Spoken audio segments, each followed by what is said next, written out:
to Pob's programme.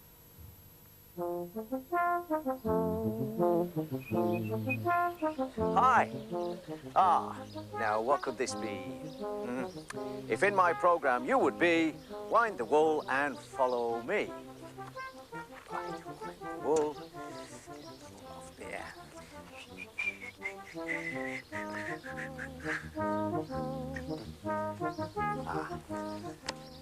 Follow where the wool has led, first the yellow, then the red.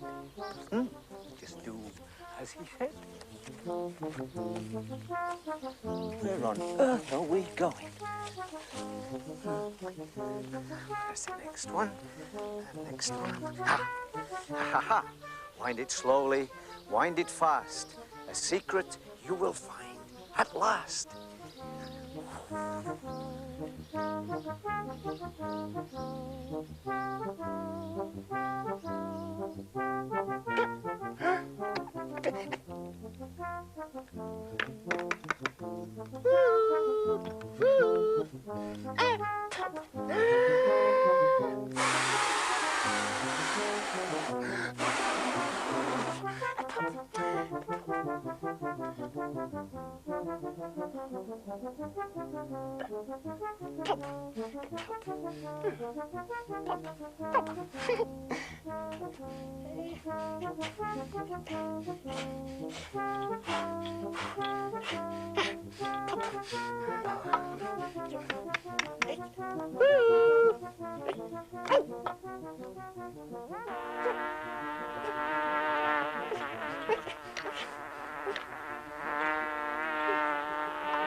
Fuzzball was the fattest bee in the garden. He loved to lollop into the deepest flowers hunting for pollen and to buzz away with it to his hive. When he passed the other bees, he would smile, a sticky smile, and hum happily.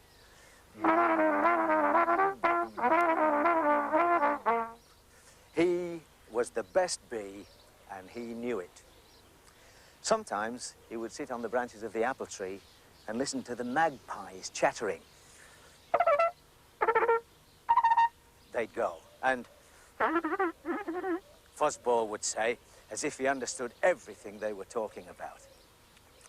One day, he was fumbling about lazily, looking for brighter and deeper flowers to explore, and humming drowsily to himself. When he heard the sound of a huge bee singing.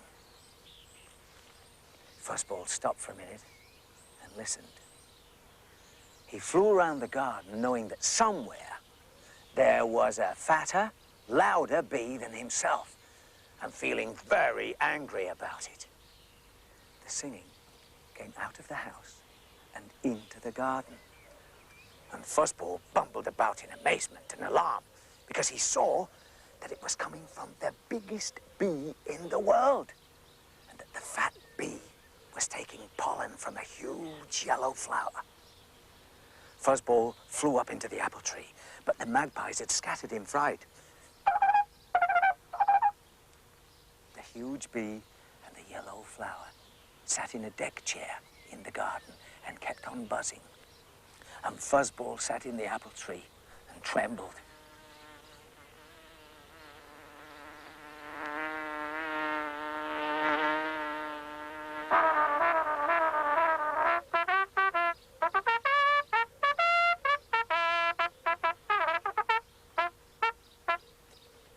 The huge bee was a man called Ben.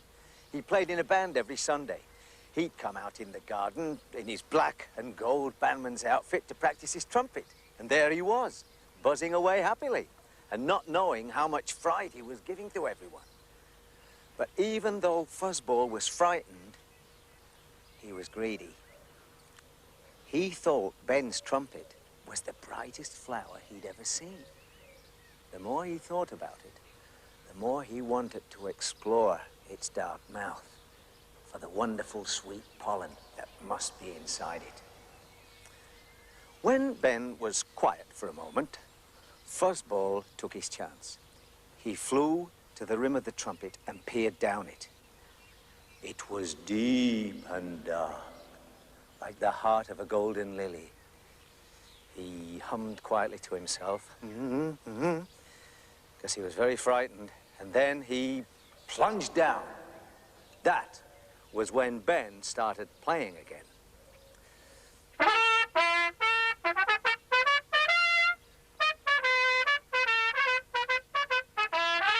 His trumpet rumbled like the buzzing of a whole hive of bees. Fuzzball tumbled about inside the noise. He couldn't get out because the sides of the trumpet were so slippery. His head felt as if it would burst. He tossed about on the noisy wind of Ben's playing. Help me, Buzz, help! At last, Ben stopped playing. His tune just wouldn't come out right at all. He put his trumpet down in its case, and he was just about to close the lid when he saw the little fat bee stumbling out of it. Blow me, said Ben.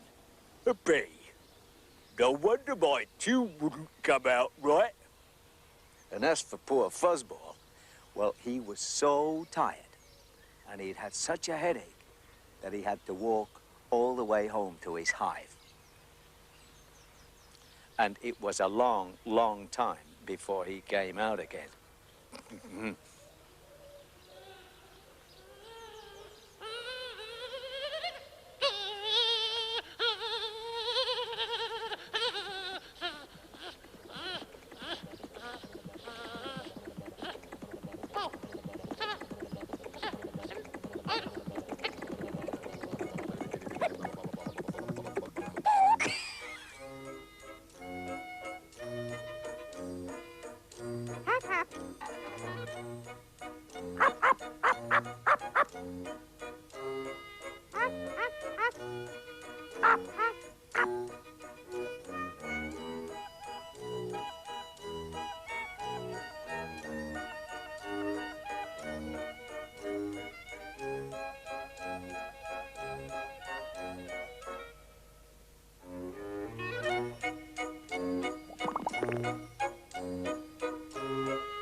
Now listen, everybody.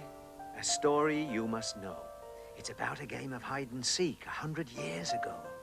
The seekers are the children. They are a lively mob. The hider is their secret friend, a little chap called Pob. But he can never hide from you. I can see him. Can you, too? Look, a friend has come to play. He flies in every day. The little bird they found last spring, no cage for him, he's free as air.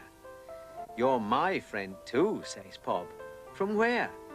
Robin knows, but he won't say. Now if they turned the other way, look, quick, keep still. Someone's on the windowsill.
she flies.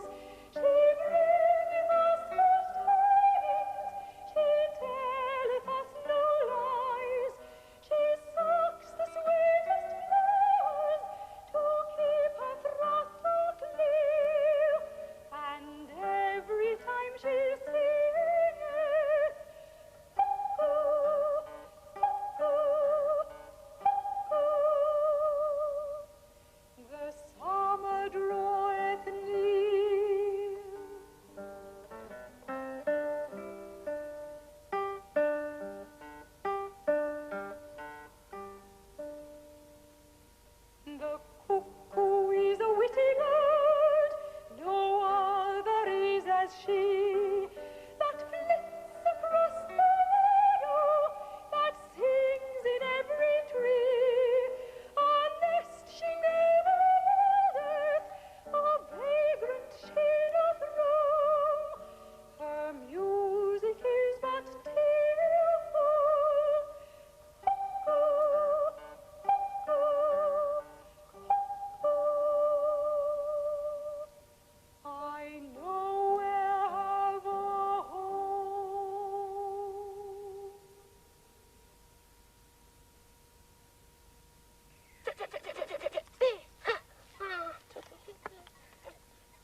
First Day at School by Naomi Lewis. Mum took me in the morning. It looked all right, I thought. Can't wait, I'm late. I'll see you soon. I'll call for you this afternoon. That was all right, I thought. We wrote our names. We played some games. I ate the bun I brought. It was all right, I thought. But a boy called Frankie cried and cried. Boo, boo. He was silly, I thought. But since he cried, we all cried too. Boo, boo. I did too. We were silly, I thought. Oh, let me see, what have we got here? This is the message Pop would send. Remember me, I'm your friend. Don't you think that a very strange tale of how a bee made your trumpet wail? I wonder if Pop's got a trumpet. Because if he hasn't, I've got a present for him here. I wonder if it plays.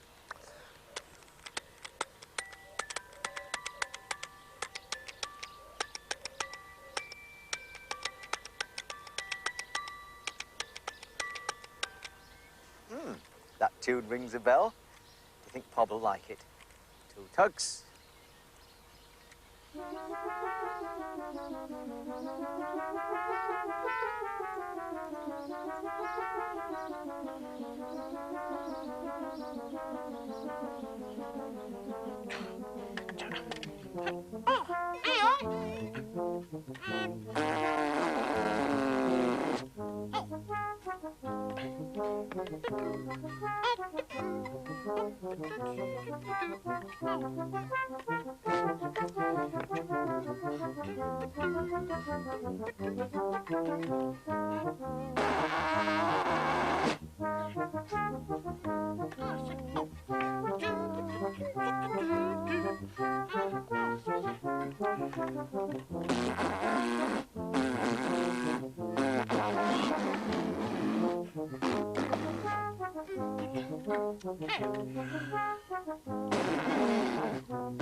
There.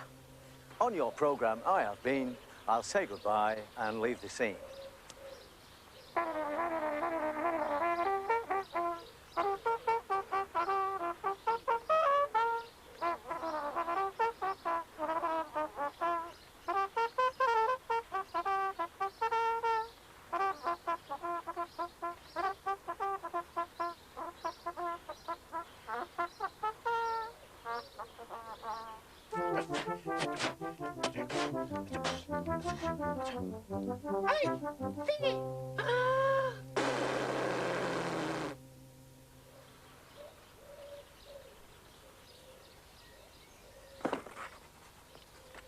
Is this the right place for Pop's programme?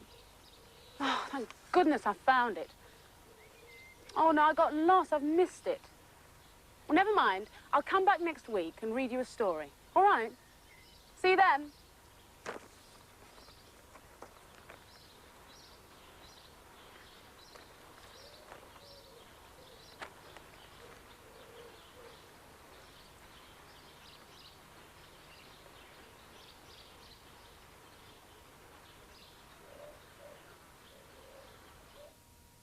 Well, let's hope Gisette finds her way back in time. There'll also be a visit from Dick King-Smith, another tale about Maxie, the most enormous dog. And if you watch very carefully, you'll find out how to make your own Martian. That's at the same time, 11 o'clock.